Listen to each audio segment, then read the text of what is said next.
Welcome everybody to the 10th episode of the FAQ Crew GM's chat, and I have a new guest today who will introduce himself.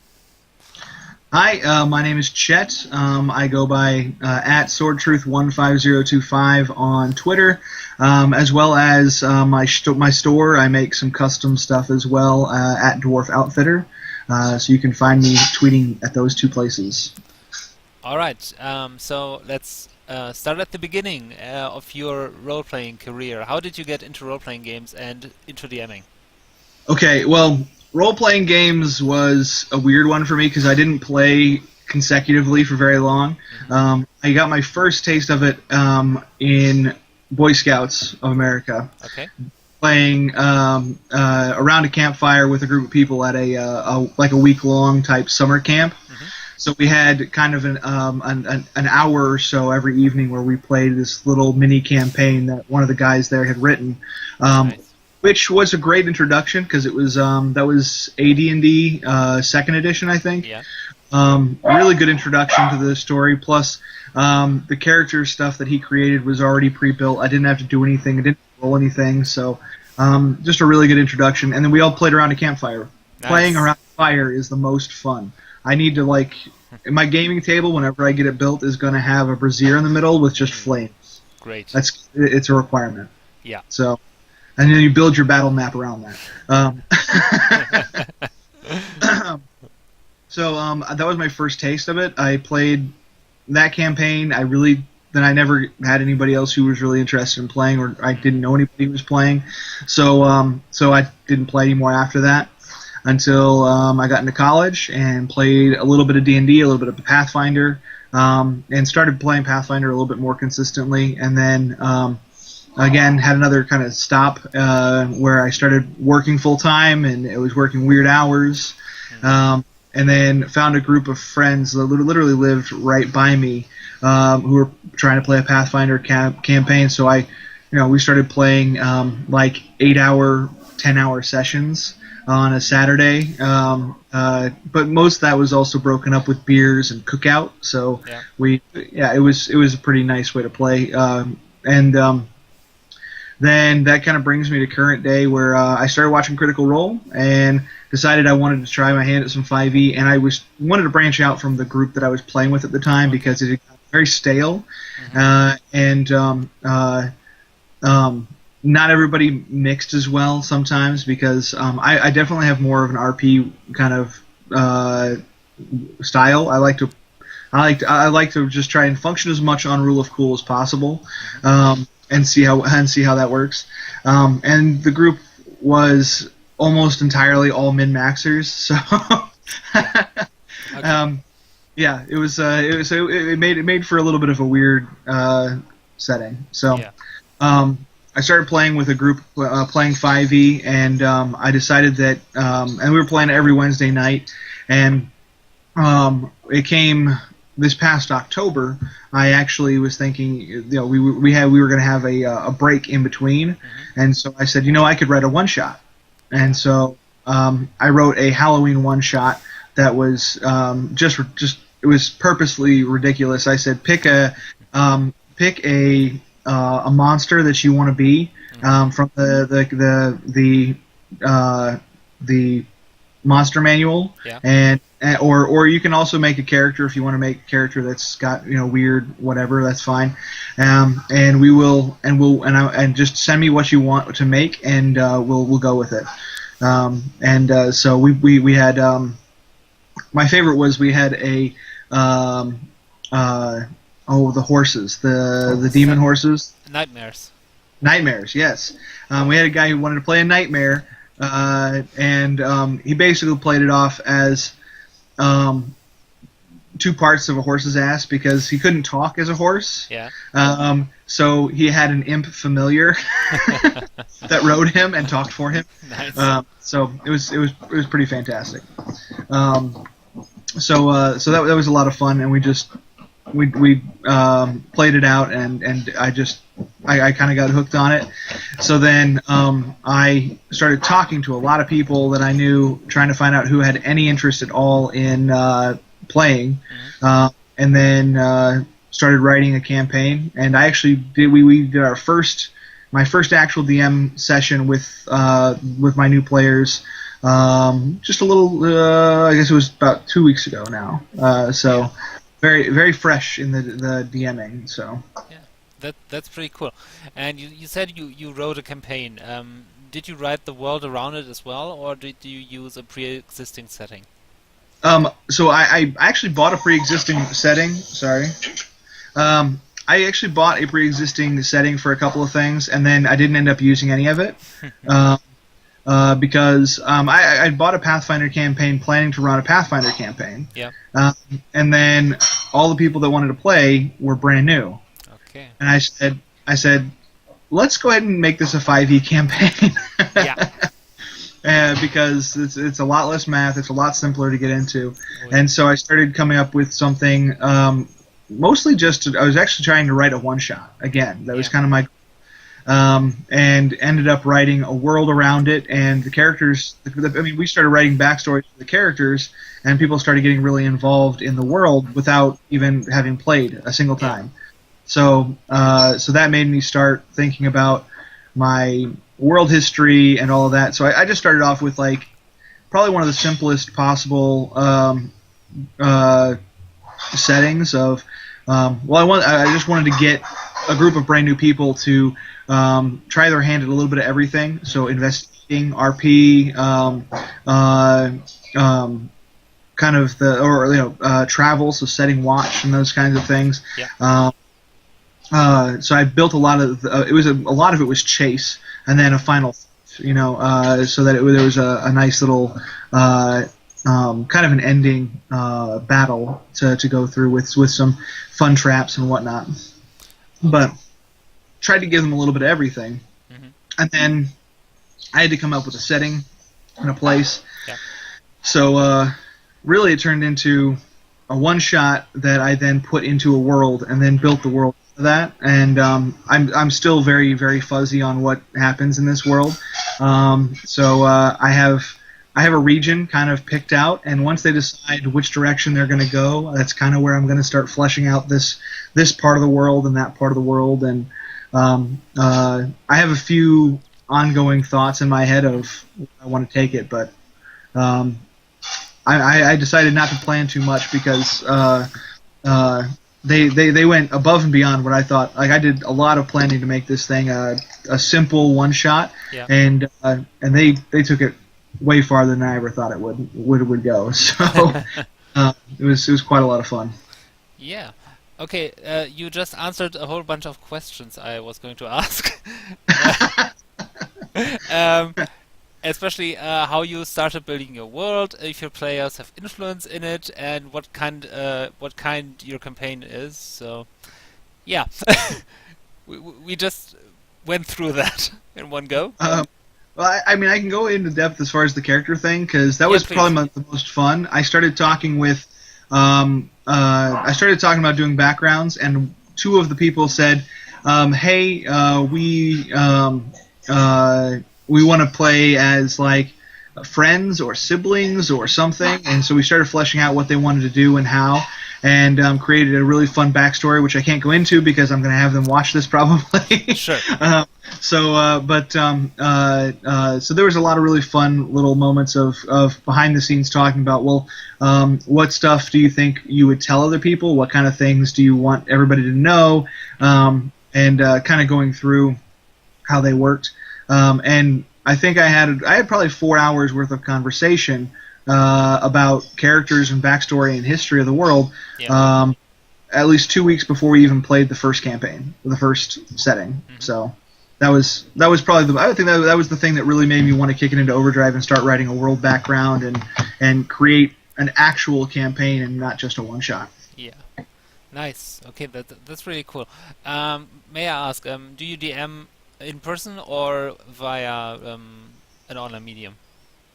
So far, it's only been in person. I have most of the people that I play with are a few from locally near me and a few people who live about an hour away. So we do a a commute share where we'll have 3 of us go down there, and then the next week we'll have the 3 of them come up here. So, yeah, it makes for a nice thing. But if I have played I played with Charles Ramsey on one of his campaigns online. I've played a couple of things using Roll20, but I would definitely feel like there's a learning curve there that I'm not ready for yet.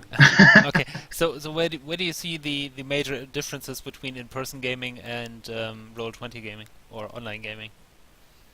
Well, I mean, there's a lot of differences with online gaming as compared to in person, because teaching somebody to play for the first time, I think that is a really hard thing to do without being able to point to the stat sheet and say, you see, or holding up and say, you have this dice. Do you have this dice? Okay, I want you to roll this dice, and then I want you to add the multiplier there, or whatever the case may be. That I find is really hard to do to train new people. But if you're familiar with any kind of role-playing game, I really do enjoy Roll20 because it gives you a lot of versatility in being able to create whatever kind of map you want without having to buy a lot of tiles or a lot of maps, or just trying to draw it out. I'm actually not too upset generally about just drawing out a basic square grid and leaving the rest up to the imagination. But it is fun to have whatever the Grand Castle or the monument being right there in front of you and being able to see what it looks like and get more of that vision. That is a fun thing. But yeah, I think the biggest problem is just if you're trying to train somebody who hasn't played before, who's really interested but kind of afraid of what it's going to take to get into the game. It's difficult to do over Roll20 unless you have some time. I mean, you just have to have the extra time to walk through it. Okay. Or to train them how to build macros and just never teach them how to actually do the math. Yeah, but that's half the fun. So. Right. Okay. How much amount of preparation time do you put into your session? Or the session you've DM'd so far? They've both been about a week of off and on writing, basically. Yeah. I also decided to kind of speed up the process for my last one, and I stole a few pieces from Matt Colville, his videos on YouTube, and so I borrowed some ideas from him to kind of get things started and go from there. So most of my writing this time around was all world writing, just a very little bit about the campaign. And I think actually writing the campaign details probably only took me like 4 hours in between doing my job, basically. Yeah. So basically 2 days, but I mean overall actual time spent writing was probably no more than 2 to 4 hours. Okay. So I had a lot of the ideas pre-built and done really quickly, and then some of the actual fighting I actually stole. That's totally fine. And brings me to my next question. Who do you consider influences on your DMing style? Well, Mercer, of course, because like that kind of got me the wanting to be the DM and be able to be like 5 or 10 characters every session, which works well for my my attention problems. So that was a big influence, but also I've been watching Matt Colville, and I really love his videos. They're pretty phenomenal as far as basically saying anything really goes, but here's some things that you should never do. Never do this. This will end very badly.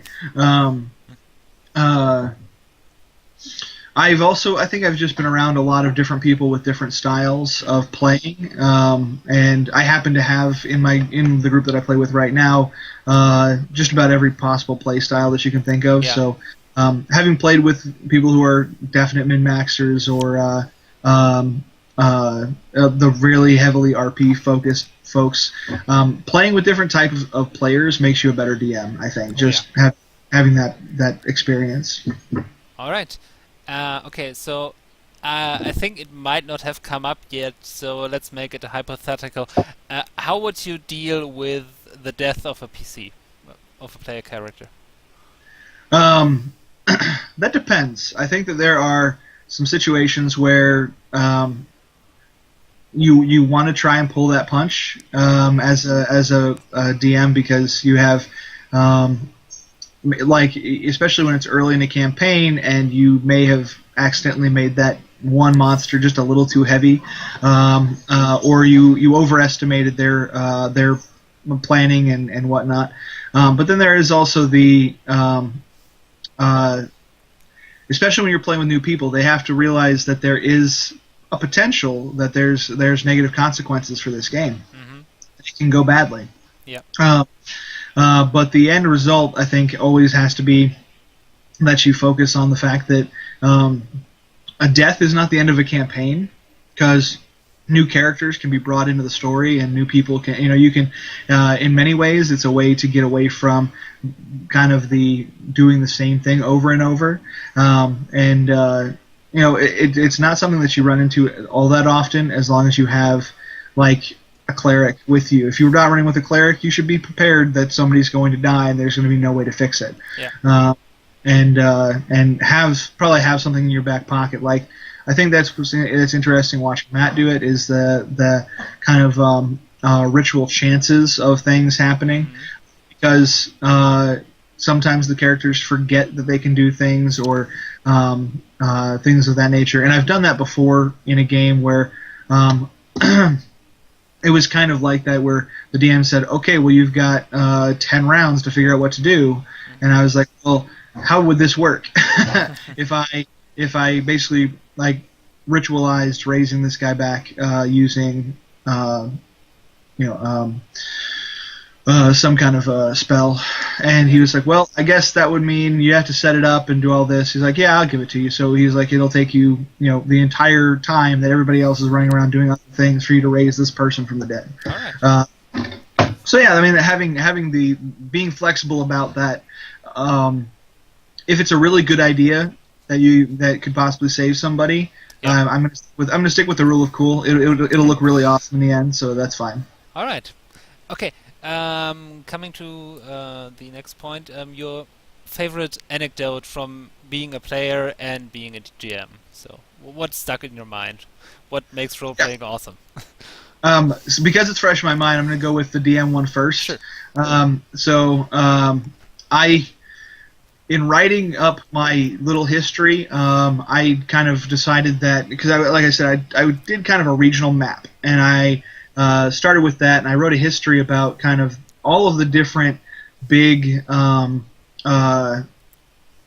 map points. Like there's a large mountain range that stretches for a long ways, and there's a background. There's people that used to live there. There's mines. There's a whole bunch of stuff in there you could possibly find. I didn't go too much in depth, but I came up with kind of there is some history there if somebody wanted to look for it. So I wrote a little history about the mountains and about all that, and it worked very well in my favor, because I had a dwarf, and of course he was like, I'm good at history checks with that, and I was like, yes you are.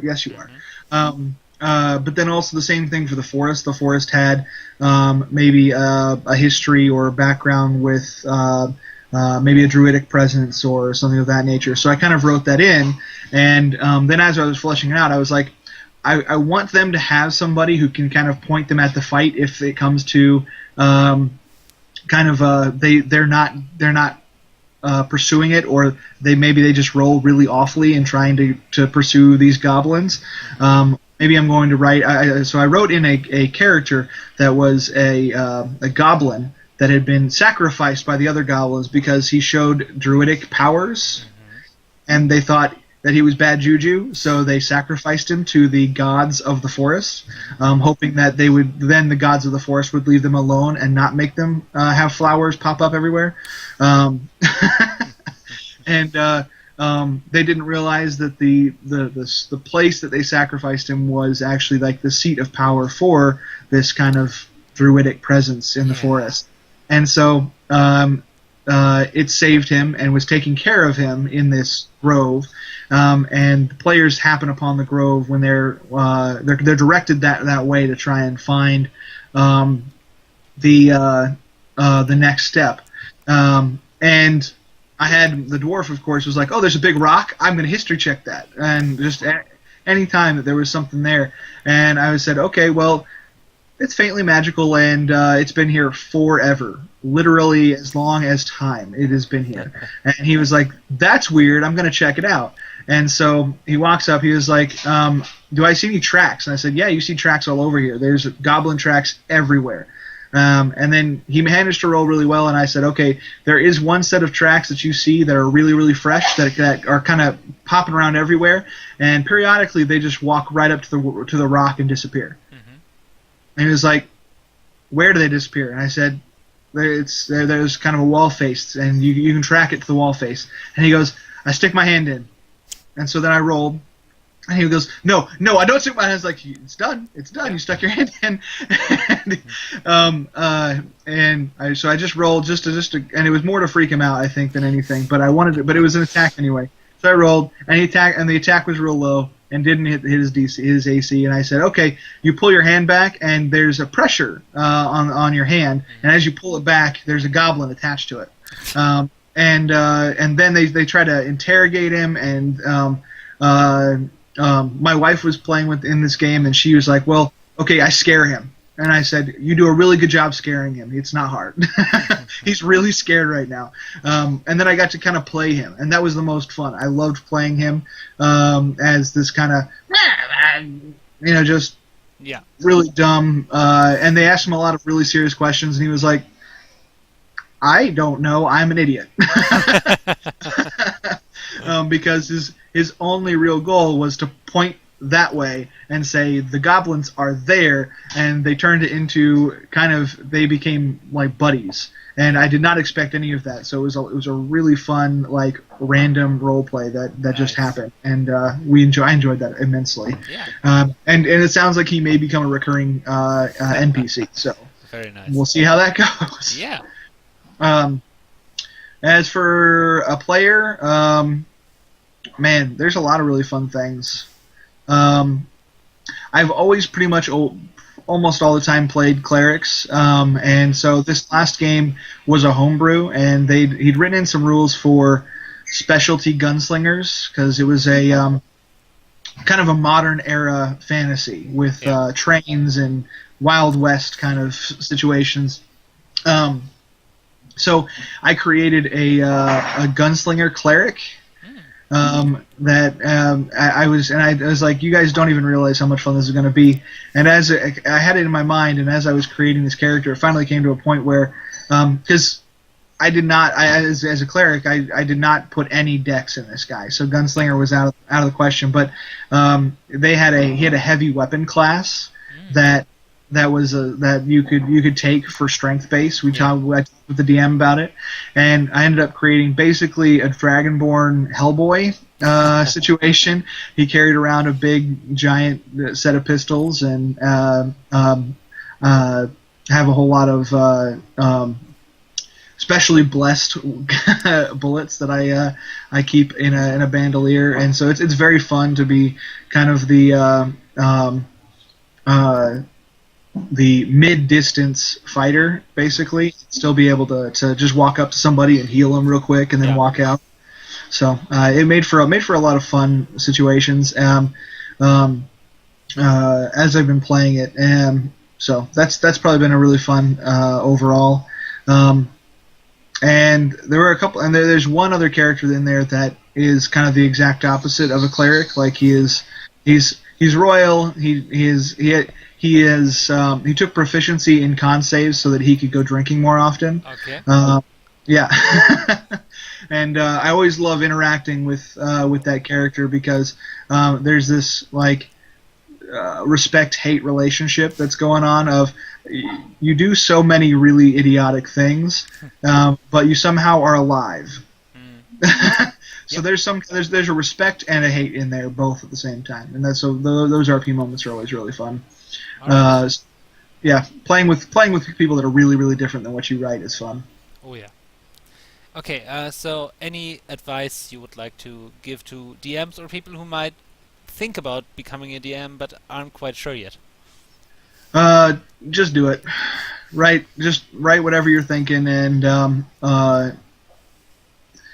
like I said, I had player feedback coming in 2 3 weeks before I ever even started the campaign. When I started saying, "Hey, okay, so let's start writing characters," or let's, I actually ended up having them pick pre-gens and then custom writing the backstory for the pre-gens to kind of help move things along. So we didn't spend an entire game rolling characters or an entire session, and that worked out quite well.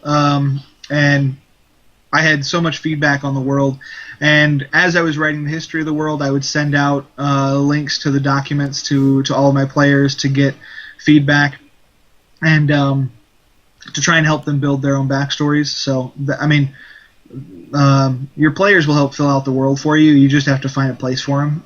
So it's really not as hard as it sounds.